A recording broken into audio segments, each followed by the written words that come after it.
Let us look at the molecular mechanism of antifreeze proteins actions. We'll start with thermal hysteresis. So what is thermal hysteresis? It is defined as the selective depression of freezing point of a solution relative to the melting point. Let us look at an analogy, then we will come back to the next one. So here water is there in the liquid form, ice is there in the solid form. That means the ice formation happens at a particular temperature. Let us say it happens at x degree centigrade. But when the ice melts, generally the ice melting actually happens at a little bit different temperature, generally a higher temperature than the temperature at which the ice was actually formed. So this is what is the natural process. But when we talk about AFP and thermal hysteresis, in the case of AFPs, the thermal hysteresis means that the ice inhibition function, that is prevention of ice growth, operates effectively at a lower temperature. But when the temperature is raised, the ice crystals don't immediately melt until a higher threshold temperature is reached. That means ice formation is prevented at a particular temperature because this actually happens below the freezing point of the ice. But then when the ice melts, it also doesn't happen exactly at the temperature at which the ice melts, but it happens at a little bit higher temperature. So when we talk about the thermal hysteresis, the system, that is the ice crystal, freezes at one temperature but does not melt back at the same temperature. It requires a different, typically higher temperature to return to its initial state. So this is what is called thermal hysteresis. So this TH activity is a direct result of binding of the biological antifreeze, that is the AFP, to the surface of the seeding ice crystal. So we had already seen there are various patterns or various phases onto which the AFPs bind. Depending on which type of it, they bind to different planes. So the binding of the antifreeze to the surface of ice facilitates a localized freezing point depression, and it induces a change in the ice crystal habit. So this thermal hysteresis is a temperature difference that allows an organism to prevent freezing, that is by lowering the freezing point while still allowing the ice to melt at a high temperature. So that's what we had seen.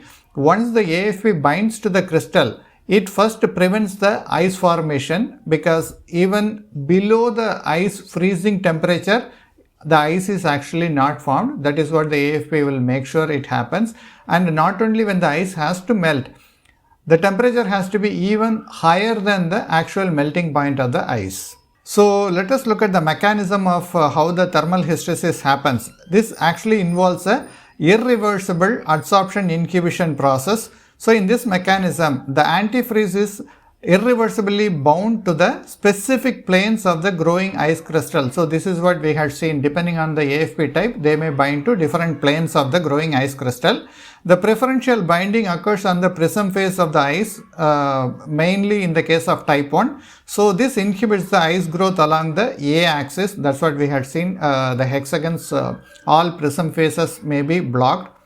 The ice crystal growth continues as the temperature of the solution decreased below the hysteresis freezing point, but it occurs along the C axis and giving rise to the characteristic hexagonal, bipyramidal or specule crystal shapes. That means the ice actually is not permitted to grow. The phases to which the BA binds can be determined experimentally by ice hemisphere etching. So in this experiment, a single ice crystal in a dilute solution of the antifreeze is grown into a hemisphere such that all interfacial orientations are present during the growth. By this we can actually find out to which phase, that is the prism phase or the secondary prism phase or the pyramidal phase, which phase the AFP binds, we can find it out. Let us continue with understanding the mechanism of thermal hysteresis. So as the absorption of the antifreeze to ice is irreversible, the antifreeze is incorporated into the crystal during the growth. So sublimation of the ice crystal then results in visibly etched regions on the ice surface where the antifreeze absorbed, and the orientation of these regions can be observed. So this is how we can see. This is the C axis and this is the A axis. These are all the prism phases. The blue color one is the AFP or AGFP, which is bound to the ice. So when it is bound, what actually happens is this reduces the growth along the c-axis. So slowly the ice growth along the c-axis reduces and finally it stops. So here what we can say is like the bigger ice crystal at the center is reducing in the size when it goes to the top, that is in the c-axis. So by this we can actually find out where the AFP is actually bound.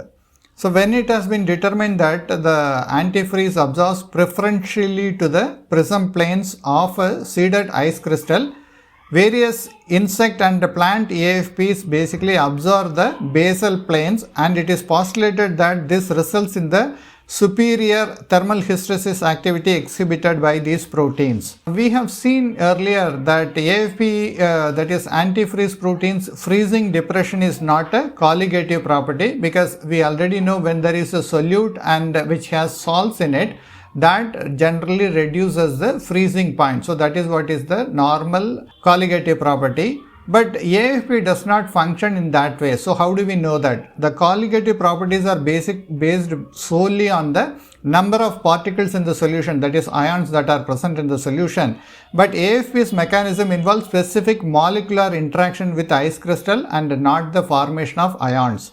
So the freezing point depression caused by AFP occurs because they disrupt the ice lattice structure, preventing ice from forming or growing at a certain temperature. So that is the major difference between AFPs and normal colligative properties. So this is, as we mentioned, it is in contrast to the normal colligative properties where salts which depresses the freezing point by simply increasing the number of solute particles that interfere with the formation of the ice structure through dilution. So this is an entirely different process, how colligative properties operate and how AFPs function. For example, tenebrio molitor antifreeze protein depresses the freezing point by 2 degrees centigrade at 10 micromolar equivalent, that is 0.00001 osmol, which is 100,000 times more effective than salt on a molar base, that is 300 times more than the weight base. So what we can say is the depression of freezing point by salt is in no way related to AFP's functions. In fact, AFPs function much more better or in a much higher way than the normal salt which can be added to a solution to reduce the freezing point. So without ice crystals, there is no surface for the AFP to bind and to regulate the ice growth. So this is also another thing, because if ice growth has to be stopped, then we actually need the ice to be present in the beginning. Let us look at the important mechanism, that is the Gibbs-Thomson effect. So the Gibbs energy values of liquid water and ice at equilibrium, that is melting or freezing temperature, are equal. That means at what temperature ice melts, the same temperature it actually freezes. So and according to the second law of thermodynamics, we can say G of ice, the Gibbs free energy of ice, equal to H of ice minus Ts of ice. H minus Ts is the general equation for Gibbs free energy. So this is for ice, and when we replace ice with water, that is G of water is equal to H of water minus Ts of water. So at equilibrium we know delta G equal to 0, that means both the states are in equilibrium. So Tm can be written like delta H by delta S. So by this we can actually calculate what is the temperature difference.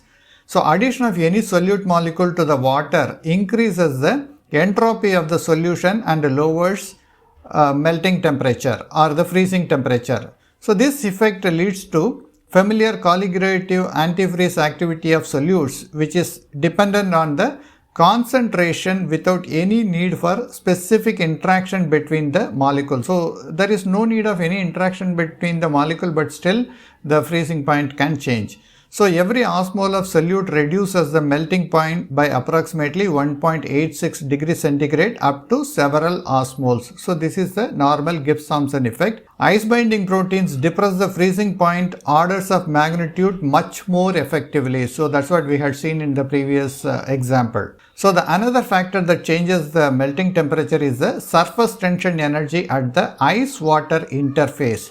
So local curvature defined as the ratio between the addition of the surface area to the addition of the volume. This dictates the melting temperature. So in the felting method, what we had seen earlier, like the three-dimensional structure, the change in the local curvature is one of the important reasons which prevents the ice formation.